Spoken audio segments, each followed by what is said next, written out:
What's up everybody, JJ here, and if you've been following my channel, I have been getting into painting tabletop miniatures. A bunch of different miniatures from a bunch of different games. And so today we're going to cover 10 3D prints that can really help you out in the process, or if you're thinking about getting into painting or tabletop miniatures, there's a lot to learn, and these 3D prints can really help you along the way. So all of these prints will work with any game you want to play. Journeys in Middle-earth, official Warhammer stuff, or I've been playing a bunch of one-page rules, which you can just print out whatever miniature models you want and bring whatever models you have to the game. It's a great sort of miniature agnostic. Bring whatever you want, play however you want to play. So for whatever game you want to play and whatever stage of the process you're at, I think there's going to be some useful prints in this video. Let's get right into it. First off, you're going to need some way to hold your miniatures. This is a 3D printing vise. You rotate the bottom and these three jaws clamp down on your part. This is a Wraith from Journeys in Middle-earth, and it's super awesome to be able to hold it and rotate it. This is a really stable and easy to hold hand grip on here. For a few seconds, holding it like this is fine, but if you're sitting here and painting for a long time, your hand gets really sore. So having a really comfortable hand grip is just really useful. Now this isn't a rotating one, it's not super complex. It's just a simple 1, 2, 3, maybe 6 parts here, and a single metal M4x20 screw. I will have the STL links in the description down below. That way, if you're thinking about printing any of the models I mentioned in this video, I will try to have those linked. This is super useful though, and I love it. I've printed several in different colors, and I might just print a bunch more. Number 2 on the list is 3D printing your own bases. I print a ton of these. These are great for either trying something out or using magnets on the bottom. The official ones, at least from Games Workshop, are really basic and I just don't really use them. It's also super useful for trying things out, trying how different colors will blend together on a flat surface, different basing techniques that I've tried and experimented with. Because they're super fast and barely use any plastic, you can experiment, and if you hate it, just toss it out. It doesn't matter. Try another one, you're ready to go. I will have a link for these specifically in the description down below. It's a pack of pretty much every size, round and oval, that you're gonna need for most of your models. And now I have a stack of these official bases from games that I just don't really want to use because the 3D printed ones are so much better. Number 3 on the list is a wet palette. This is super useful for keeping your paint moist while you're actually doing the painting. It's going to dry out on a flat surface, so this is really great. This is a clamshell box. The top does have little basins if you want to mix paints or whatever you want to do here. This is where I keep a sponge. This is an Army Painter official sponge. It just fits this size really well. And then I'll put a bit of parchment paper on top. It keeps your paint on here at the right level of moisture versus if you do it on just a plain hard flat surface, the paint is going to be drying and you need to keep adding moisture to keep it to the right level of hydration. Down below is a little separate section that you can keep your brushes down here for traveling. Keep your brushes here, your sponge in the middle, your dry palette and that up on top, and then these little simple clips attached to the sides, and now it's ready to go. Super easy and saves you a little bit of money versus buying what is essentially just a plastic box from an official manufacturer. Before we move on to number 4, a huge shout out to the company Jayo for sending over a bunch of their ABS-like resin. I've been using it on both my Creality and my Haygears printers for a lot of these prints that are resin prints. They just works great. It's nice and strong, nice and durable, and I have been getting great results. On the Haygears, I just used their default ABS-like resin profile, and the prints have been turning out great. For my Creality machine, I just use the print settings that are on the bottle, and I've been getting great results. So if you are into resin 3D printing, I will try to have some affiliate links or coupon codes in the description down below for some solid, cheap resin. Number 5 on the list is 3D printed terrain. There are some amazing models out there. Here's some folding terrain that folds flat and easy to store away. I have some single color terrain pieces that I do need to paint, but multicolor printers make these amazing. These are printed on the Snapmaker U1, and then I think maybe this one was printed on the FlashForge Creator 5. Super awesome to do these with these tool changer printers because there's no waste, and you can print these awesome designs that, sure, it would look better if I were to paint them myself, but it's super quick to just have a multicolor printer print these out. They look good enough on the table and you're moving around them. Way better than having just cardboard boxes or just generic flat surfaces. These are some super awesome 3D prints that are really gonna elevate your game over just using some cardboard boxes or random shapes as your terrain. Next up, we've got stat counters. Whatever game you're gonna be playing, you're gonna need to keep track of something, whether it's health, hit points, missiles, objective things, whatever you need, you're gonna need something that can count. And this is a really awesome design. You can put your different logos on the parts and it rotates through, counting all the way up to 99. So you can keep track of 100 things here. These are super awesome, super useful, way cooler on the battlefield instead of just having a Post-it note where you write different numbers and stick it next to all of your characters.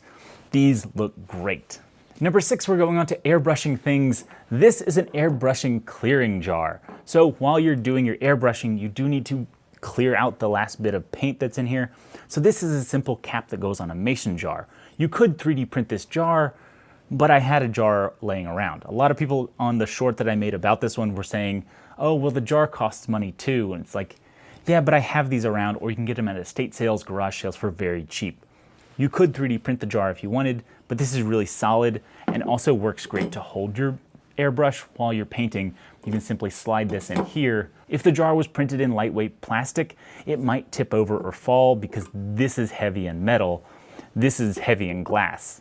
If it was lightweight plastic, it might not be as stable on the table. But it's just a simple 3D print here. It uses the standard mason jar ring. I did also get comments about the paper towel that I put in the pressure release valve there. It's not really filtering the air that's getting out. It's more just a pressure release valve there. It doesn't need to be a great filter there because any fumes that are going to escape through the paper towel, it's going to be way worse when you're actually painting your miniatures. So it's not a big problem. Next up, we've got a turntable. This is super useful.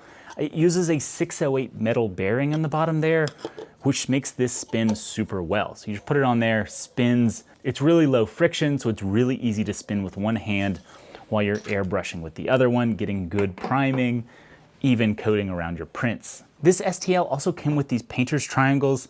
These just slot into the surface anywhere you want. Super useful for painting and not having it touching a large surface area. This has been super useful for airbrushing. Next thing to talk about is Boxi. This is a 3D printed storage system designed for miniature storage and transportation. It is a paid file system, but I did pay for it myself. It is a fairly niche use case, but I think if you're interested in that niche use case of transportation miniatures, this is really great. This is Boxi XL. You do need a larger printer, but it's really useful to have these larger bins here. It has everything from drawers. This is how you can carry a bunch of paints in the base. And I have a bunch of magnetic sheets in here so that the magnets on the bases can hold your miniatures in place when you're transporting things around. I assembled this in one of the more simple ways to lay things out. Here I've got different snips. You can have your different bases, all your different parts. It was really easy to assemble and put things together and kind of modulate it, change it around, make it fit for exactly how I wanted it. And the next organization system is a free one, MultiBuild. I've been a huge fan of MultiBuild for years now, and I really love it for every new hobby I want to get into. And it's been no different for this one. As you can see, all of the paints fit in the background here. These are all of the Citadel Games Workshop paints. So if I'm painting orcs or something, I can put together all of my paints for one project. And then when I'm done, I can mount it back up on the wall. It's super out of the way, easy to pick it up, bring it to where I need it. And now I've got kind of my lineup of paints ready to go. It's also useful for paintbrushes. Here's a model that holds paintbrushes and uses one of the multi-point mounting systems. So I can put those little dots wherever I want on this wall and mount the brushes. It's also useful to have a lot of different sized bins. Whether you're organizing your different base sizes or parts, there's just a lot of parts here. So being able to print out a lot of different sized boxes that all fit together and all fit anywhere on the wall that I want has been super useful. When people ask where to get started with MultiBuild, I say get started anywhere. Print out a few boxes, put them together. The more you work with these pieces, the more you'll figure out better ways and better solutions for how you want things to fit together. And once you start printing these boxes out, it's hard to stop. They're so useful to have more organization and storage pieces all mounted on your wall. And number 10 on the list, I think, is the most important if you really are thinking about getting into miniature painting, but you're a little bit scared with painting your first miniatures. Print out test models. Official models are kind of expensive. You don't want to mess up. I was playing Journeys in Middle-earth with unpainted miniatures for years because I was so afraid to mess up that first model. So then I just printed out some things. Here's a Hello Kitty Space Marine, and I messed him up. I painted him several different times because I'm not afraid to mess this one up. If you mess up a 3D print, you throw them out, you print another one. It's a lot scarier to start with your official models from whatever game you're actually playing. And it doesn't even have to be a resin model. You can use an FDM printer, slap a 0.2mm nozzle on there, and print some high detailed models. And that really took the weight off my shoulders for getting started and messing up a few prints, throwing them out, and starting over again. And now I do have the confidence to move on to the official game pieces from the games that I really want to enjoy and really want to do a good job on these paint jobs. But anyway, that just about wraps it up. I am still such a beginner when it comes to painting miniatures and tabletop gaming, but I've really enjoyed it. But maybe this has encouraged someone else to take the first step into this hobby. It is really fun to spend all day obsessing over a 32mm miniature. Be sure to let me know if you like this video, hit that like button down below. That's the best way to let me know. If you're interested, you can subscribe. I have covered a lot of these 3D prints in previous shorts. I'm still learning so much, and I'm absolutely loving this hobby. As always, go out there, create something amazing today, and I'll see you in the next video.